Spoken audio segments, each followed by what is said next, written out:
What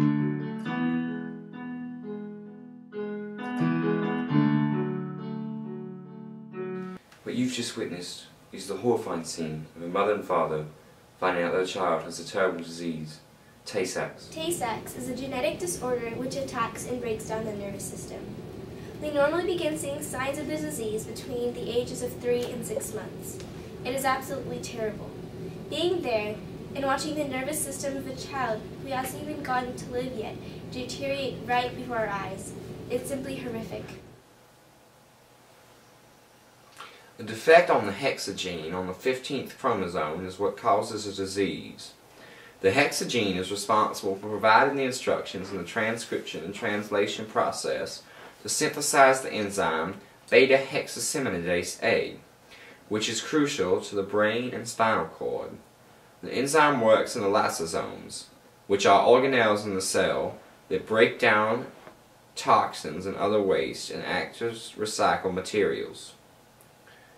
The enzyme serves to break down the fatty substance GM2 ganglioside. The malproduction of the enzyme can lead to the GM2 ganglioside building up in toxic levels, which can be disastrous, particularly to the neurons.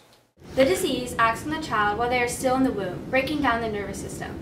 However, it doesn't really start to show the effects until it is about 6 months old. As the child grows up, it will begin to regress. It will be mentally impaired. It will not be able to crawl or sit up or even roll itself over. The child will have seizures and will go blind and become paralyzed. The child normally will not live to see its 6th birthday. Horrible. It's terrible to think about it. A child born that way, condemned to death. It's a terrible thing to think of. Their life is over before it begins. The disease is fairly rare and shows up mostly in people of European Jewish backgrounds, as well as Canadians of French descent, Pennsylvania Amish, and Louisiana Cajuns. It is inherited through an autosomal recessive pattern, meaning the child must inherit the gene for the disease from both parents, who may not even know they carry the disease, since unless both genes code for the disease, it won't be expressed. Tay-Sachs may onset later in certain cases when the hex A gene produces low levels of the beta-hexaceminidase instead of none at all.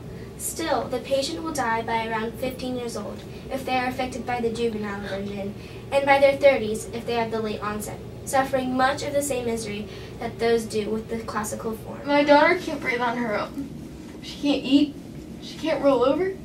She's the light of my life. I love her so much, and she's being taken away from me. To be taken away from me by this horrible disease, and I can't do anything. And I know she's suffering. It's just... it's the worst thing in the world to watch. I mean, I just wouldn't wish it on the worst of people. She's my little girl. She's falling up, just watching her fall apart. It's just, I can't bear it. Tay-Sachs is horrible. And the worst part is, there's no hope for those who have it. Because they've got the disease, and there's no treatment for it. All they can do is ease the symptoms while they die. That's why I support Hope for Tay-Sachs. Because these kids really need hope. As of now, we still have no cure for the disease. Though we can give medication to help with seizure and can ease the symptoms to an extent, there is no cure for it and no way to improve the life expectancy. Research is being done to find a cure, but little progress is being made, and without funding, the research can't be done. Right now, the diagnosis is basically a prolonged death sentence. Right now, all we can do is hope. For more information, or to donate, call 1-800-TAY-SACS, or visit our website at www.infinitehope.com.